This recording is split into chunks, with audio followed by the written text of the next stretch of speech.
Hi and welcome to DevOpsCon. I'm here with Greg Bledsoe, who just wrapped up a session and has a keynote in 20 minutes or so. Good job. So DevOps transformations go through various stages of maturity, I assume. Is DevOps misuse or misinterpretation part of the learning curve somehow, or is it just totally useless? Well, I think it's both. I think it's both totally useless and it's a normal part of the learning curve. It's not necessary, but it is customary. You can avoid it, and in fact, if you can do so, you gain an immediate, sustained competitive advantage. So I highly recommend it. We have the example of American manufacturing trying to compete with Japan, where they had multiple decades, cycles of costly failure, and basically took about 30 years to figure it out once they started to even understand how deep their deficit was. And this is exactly the same process organizations are going through today, where they don't really understand why it's not working the way that they think it should be working, or they don't understand how it should be working, so they don't know what questions to ask. But you can sort of preempt this entire cycle if you just start asking the right questions at the beginning. What is DevOps? Why does DevOps work? What are the principles that make it work? Is that compatible with our business? And the answer is probably off the bat no. So you have to make your business compatible with DevOps, which is the hard part, right? Because every organization is kind of its own special onion, and there's no one-size-fits-all answer. So there's no substitute for doing a lot of deep thinking around your own organizational context and how you're going to adapt to DevOps and adapt to a world of exponential change. This is hard. Now, implementing Jenkins is easy, so that's where everybody wants to start. So that's the part of the cycle of failure, where first we try to do the easiest possible thing. It's a normal economic, question, but it doesn't have to be that way because it doesn't really cost you anything to ask deep questions. The philosophical questions, right? Like, why do we exist? How do we best deliver that value for which our organization exists? Those are the deep philosophical questions that kind of begin a DevOps transformation. The earlier you start understanding you have to ask them, the better, and the least waste you must produce to get there. But you have to start with the understanding that this is a fundamentally different way of managing people and things. That's uncomfortable, and that's why people don't really want to ask it. Yeah. Well, speaking of DevOps essentials, in your session you mentioned something about a database DevOps maturity model. Could you perhaps summarize it a bit? So in DevOps we have 5 canonical things we say we deal with. Culture, automation, lean, measurement, and sharing are the acronym columns. Measurement is a critical component that gets left out. Most people want to focus on the automation, and the other parts are a lot harder to understand. The automation you can do completely with tools, and the rest you have to think a lot about. So the automation gets focused on, but nobody thinks about how do we empower people to collaborate and to collaboratively problem solve. And what is the value of that, right? So another part of that is the metrics, measurement, right? Do you know what to measure to understand if you're doing what you want to be doing? And most people don't. They collect some metrics that they share about and ponder over, but they don't know what they mean because they haven't done deep thinking about what is the measure of our success, right? So once you start thinking about how to measure things, you start thinking about what it means, and you start automatically kind of thinking in economic terms, like what is the value of this? What is the value to the user of this? What is the value to our customer or our consumer or our end user? Or if you're in operations, you start asking what is the value to developers of this? Because then there comes a point where you understand that what DevOps fundamentally is an innovation in how we deliver innovation. And the innovation comes from the idea translated into code through the process to production or deployment, where it is then and only then valuable, right? So minimizing the parts that are not valuable, right, is the way to do DevOps. But a fundamental part of that, knowing what to do next, can only come from measurement and seeing what are your metrics and how are they changing. Is your cycle time shortening? Is your defect rate going down? Is your defect density lower? right? These are metrics that you have to understand what do they mean to you and how, then you have to devise experiments, right? When you create a culture of metrics and economic thinking, then you have an objective shared language by which to make decisions together, where the best economic argument can win. And it's not the loudest voice or the person highest in the hierarchy.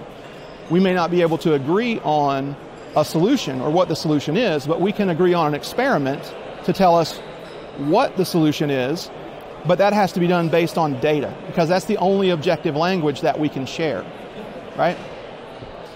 So we talked about essentials such as the model and metrics. So now let's talk about trends. You actually said a couple of years ago in an interview that the DevOps trend then was DevSecOps. Mm-hmm. Is this still the case, or have we just moved on to a new one? It's still the case.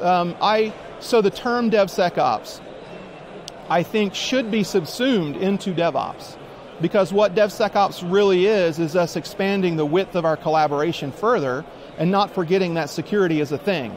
So it's still a trend, the term is still going to exist, and it's going to be a vehicle to remind people that, oh yeah, while you're shifting left and while you're trying to automate your testing, don't forget security exists. Include your security people in your collaboration. Include them in your shift left thinking, right? And a lot of people are not doing that, right? Because we've realized that when we leave testing as an add-on, it's entirely suboptimal. Now we're realizing the same thing is true with security, that you can't throw something over a wall to security and say, secure this, because it's too late.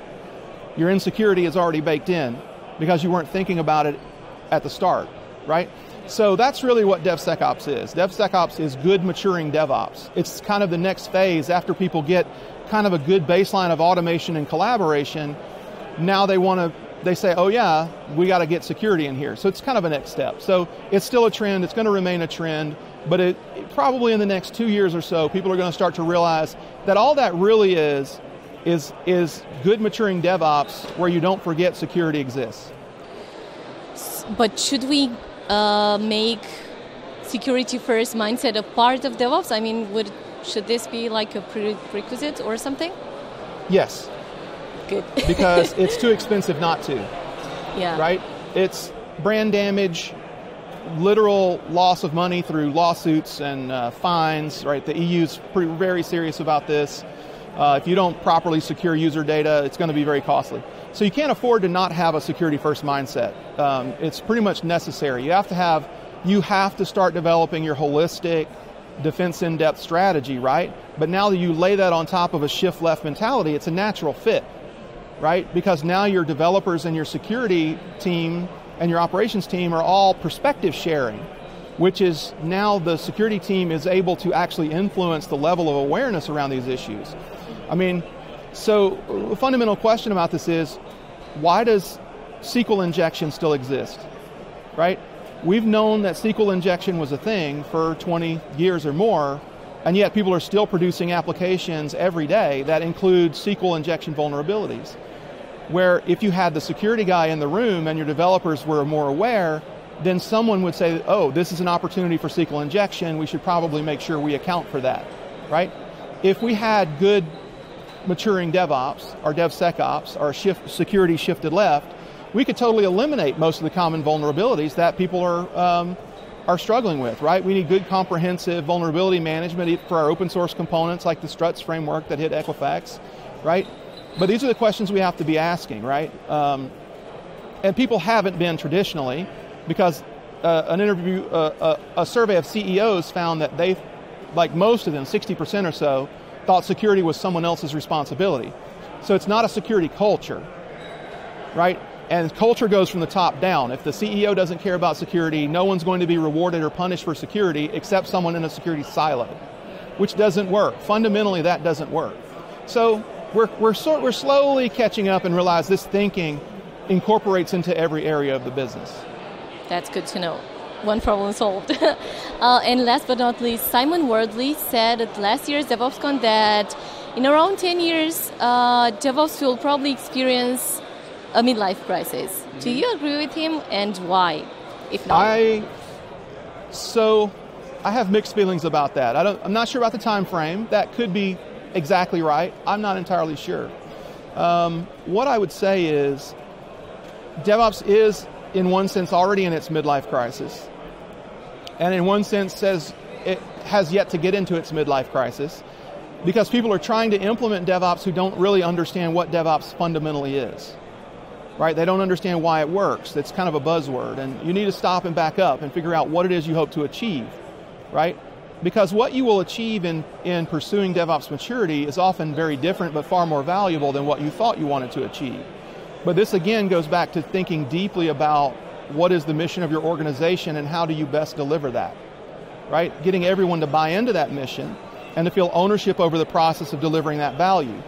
That is really the core of DevOps culture that then produces all of these other wonderful things as side effects, right? Pretty much everything else is a side effect of that.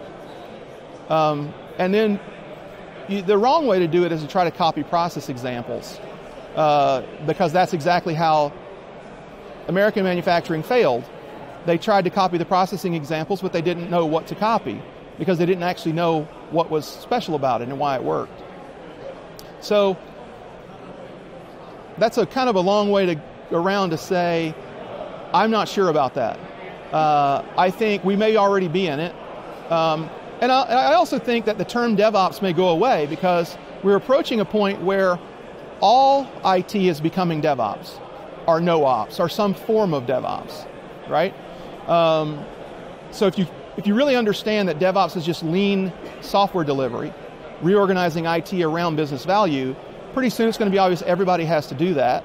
And so the term DevOps may go away as its value is simultaneously captured and lost because now everyone is doing it, right? It won't be the secret sauce anymore. Everyone will understand that.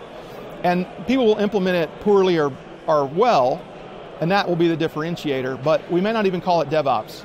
So we'll see. Yeah, we'll see. I look forward to that. Thank you very much and enjoy the rest of the conference. Thank you so much. It's a pleasure.